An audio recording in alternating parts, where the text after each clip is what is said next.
இன்றைக்கி நம்ம பேச போகிற ஒரு டாபிக் நான் ரொம்ப முக்கியமான ஒரு டாபிக்னு நான் நினைக்கிறேன். ஏன்னா இந்த ஒரு பதிவை நான் பதிவு பண்ணணும் அப்படின்னு நினைக்கிறேன்.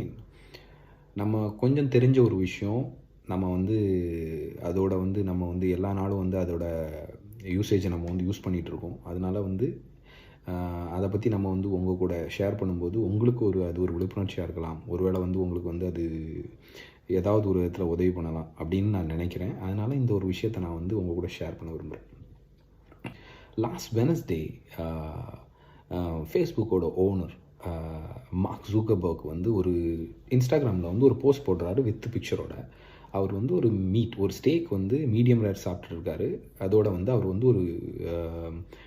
அவர் ஒரு விஷயத்தை மென்ஷன் பண்ணுறாரு. எப்படின்னா my target is producing the high quality beef in the world அப்படிங்கிற மாதிரி போட்டு ஒரு ஃபோட்டோவை பதிவு பண்ணுறாரு. அது இன்டர்நெட்டில் ஒரு பெரிய வைரலாக ஆகுது. ஒரு பெரிய ஒரு ஒரு ஒரு விவாதத்தை க்ரியேட் பண்ணுது. நம்ம ஊரில் அதை எவ்வளோ சீரியஸாக எடுக்கிறாங்க, நம்ம ஊர்களில் அந்த பிஸ்னஸ் எல்லாம் எப்படி எடுப்பாங்கன்றது நமக்கு தெரியலை. பட் யூஎஸ் யூஎஸில் இது ரொம்ப சீரியஸான ஒரு விஷயமாக மாறுது.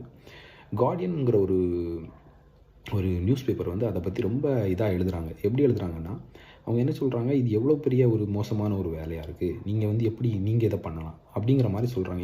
இதை ஏற்கனவே இதுக்கு முன்னாடியே மார்க் ஜூக்கர்பர்க் 2014 1400 ஏக்கரில் ஹவாயில் ஒரு லேண்ட் வாங்கி நான் ஃபார்மிங் பண்ண போகிறேன் நான் அப்படின்ற மாதிரி ஒரு அனௌன்ஸ் பண்ணும்போதே அவங்க நிறைய நியூஸ் பேப்பர்ஸ் அந்த டைம்லலாம் இதை எழுதுனாங்க. அதுக்கப்புறம் ஒரு சின்ன பெருசாக அந்த விஷயங்கள் பெரிய இதாகலை.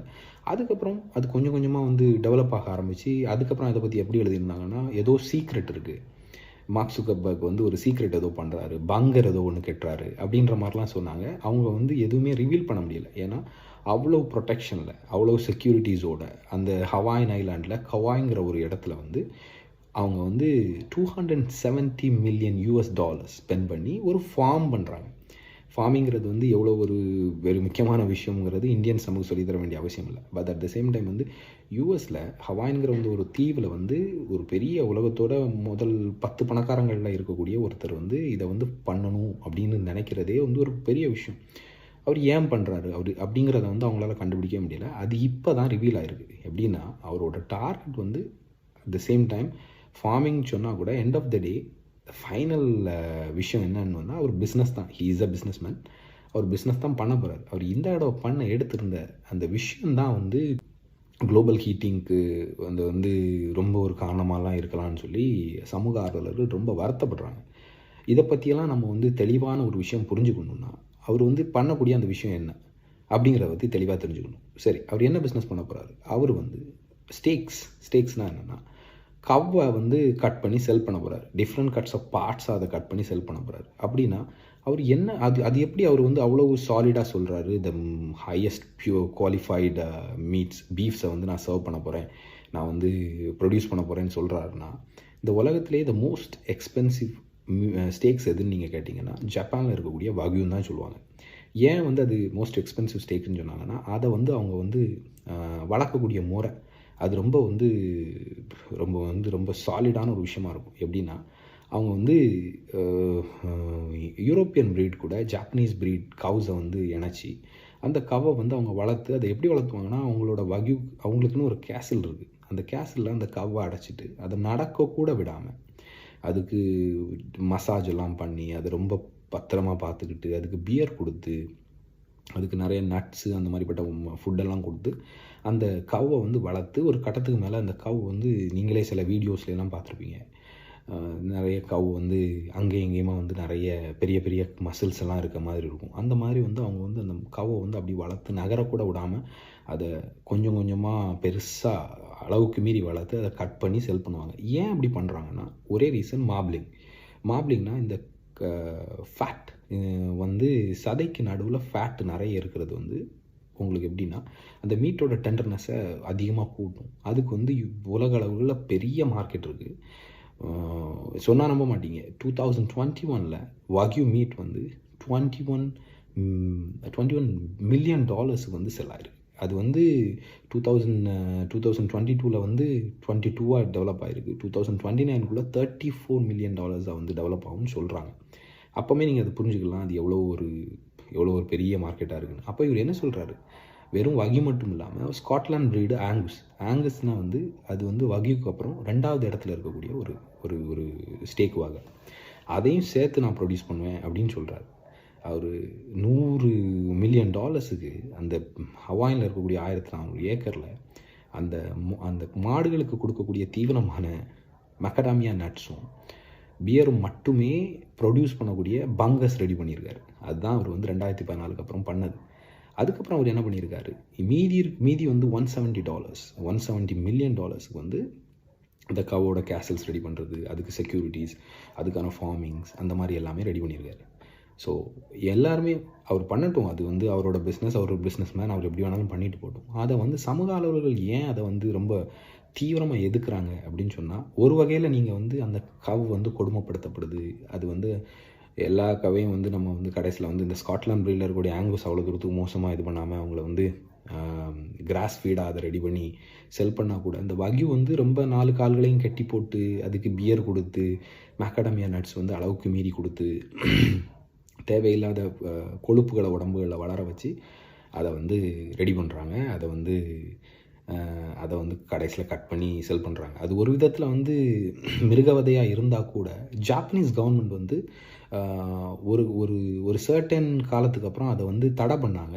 எல்லா கேசல்லேருந்தும் அதை வந்து அனுமதிக்காமல் என்ன பண்ணாங்க, ஒரு உலக நாடுகளோட தேவைகளை பார்த்துட்டு ஒரு 3 கேசல்லேருந்து அனுமதிச்சாங்க. எப்படின்னா வந்து தஜிமா, அப்புறம் வந்து கோபே, அந்த மாதிரிப்பட்ட பிராண்ட்ஸ்லேருந்தெல்லாம் அனுமதிக்க ஆரம்பித்தாங்க. அதை கிரேடாக நிர்வகிக்க ஆரம்பித்தாங்க. எப்படின்னா வந்து இப்படி தான் நீங்கள் வளர்க்கணும், இதை வந்து இந்த அளவுகளில் தான் பண்ணணும்லாம் சொன்னாங்க. இந்த உலகத்தில் நம்ம மனுஷங்களோட தேவை எப்போவுமே குறையவே செய்யாது. அதனால எப்படின்னா எல்லா நாடுகளும் அந்த வக்யூ, அந்த ஆங்கஸ் மீட்டுகளை வந்து ப்ரொடியூஸ் பண்ண ஆரம்பித்தாங்க. அதை டிஃப்ரெண்ட் கட்ஸாக ப்ரொடியூஸ் பண்ண ஆரம்பித்தாங்க. ரிபாய், டெண்டர்லாயின், அதுக்கப்புறம் வந்து ஃப்ளாங்க், ஃப்ளாப், ஸ்ட்ரிப்லாயின், சிர்லாயின், டீபோன், அந்த மாதிரி வந்து டிஃப்ரெண்ட் நேம்ஸில் வந்து டிஃப்ரெண்ட் கட்ஸாக தனித்தனியாக கட் பண்ணி செல் பண்ண ஆரம்பித்தாங்க. ஸ்காட்லாண்ட் ப்ரீட்ஸ் ஆங்கஸாக மாறிச்சு, ஆஸ்திரேலியாவிலே வக்யூ ஆங்கஸ் ப்ரீட்ஸாக மாறிச்சு. அதுக்கப்புறம் வந்து உங்களுக்கு வந்து மற்ற எல்லா நாடுகளுமே, கனடியன், USA, எல்லா நாடுகளுமே அவங்களோட சொந்த கேசலில் ப்ரொடியூஸ் பண்ண ஆரம்பித்தாங்க. இந்த ஆங்குஸும் வக்யூவும் மிக்ஸ் ஆகக்கூடிய ப்ரீடு வந்து வாங்குஸ் அப்படிங்கிற மாதிரி கூட மாறிச்சு. எவ்வளோ முன்னேறி வந்தால் கூட இந்த பிஸ்னஸை இவர் இப்படி எடுக்கிறதுனால என்ன பிரச்சனை வரும் அப்படிங்கிறது ஏன் வந்து நம்ம வந்து ரொம்ப முக்கியமாக யோசிக்கணும்னா, இந்த 2023-24 வந்து டெக்னாலஜி ரொம்ப வளர்ந்துருச்சு. இப்போ வந்து உண்மையான ஒரு விஷயம் என்னென்னா, பூமி வந்து வெப்பமாயிட்டே இருக்கும்போது நம்ம இருக்கக்கூடிய சோர்ஸை வந்து சேவ் பண்ணணும் அப்படின்னு நினைக்கும்போது, இவ்வளோ பெரிய ஒரு பில்லியனியர், உலகத்தில் ரொம்ப பெரிய பணக்காரங்களாக இருக்கக்கூடிய ஒருத்தர் வந்து இவ்வளோ பெரிய ஒரு பிஸ்னஸை எடுக்கும்போது, அந்த ஒரு கவ் வந்து 10,000 பவுண்ட் மக்கடமியா நட்ஸை வந்து ஒரு வருஷத்தில் சாப்பிடும் அப்படின்னு அவங்க சாதாரணமாக கணக்கு போட சொல்கிறாங்க. அப்படி அது சாப்பிட்டுச்சுன்னா அதோட பர்ப், அது வந்து ஏப்பம் விடும்போது அது வந்து கிட்டத்தட்ட 800 லிட்டர் மீத்தேனை வந்து கிட்டத்தட்ட வந்து ரிலீஸ் பண்ணுறதுக்கு வாய்ப்பு இருக்குது, அந்த மாதிரி சொல்கிறாங்க. அப்படி அது ரிலீஸ் பண்ணும்போது இந்த பூமி வந்து கார்பன் டை ஆக்சைடால் வந்து ஆகக்கூடிய வெப்பத்தை விட 85 மடங்கு கூடுதலாகும். 85 times இட் வில் ஹிட் மோர் அப்படின்ற மாதிரி சொல்கிறாங்க. அப்படின்னு தான் அந்த கார்டியன் நியூஸ் பேப்பர் வந்து அதை ரொம்ப ரொம்ப தீவிரமாக அடித்து சொல்கிறாங்க. ஏன்னா இது வந்து ஒரு நியூஸ் பேப்பர் எழுதுறதில்ல, இது வந்து நிறைய சமூக ஆர்வலர்கள், சோஷியல் மீடியாவில் இருக்கக்கூடிய செலிப்ரிட்டிஸ் எல்லாரோட ஒப்பீனியனாகவும் இருக்குது. சரிங்களா? நம்மளால் இதை பதிவு பண்ண முடியும், நம்மளால் தெரிஞ்சதை அடுத்தவங்கள்ட்ட ஷேர் பண்ண முடியும். இது எவ்வளோ பெரிய ஒரு பிஸ்னஸாக உருவெடுத்துருக்கு. இது உலகம் ஃபுல்லாக அவர் வந்து இதோட பாதி வேலைகள், அது எமோஷ்னலாக அவரோட குழந்தைங்களோட படங்கள் போட்டு, அவரோட படத்தை போட்டுட்டு நாங்கள் வந்து குடும்பத்தோட ஃபார்மிங் பண்ணுறோன்ற மாதிரி போடுறாரு. ஆனால் இது வந்து பிஸ்னஸாக வரும்போது இது எவ்வளோ பெரிய ஒரு மாற்றத்தை இந்த ஊர்களில் உண்டு பண்ணணும்னு தெரியாது.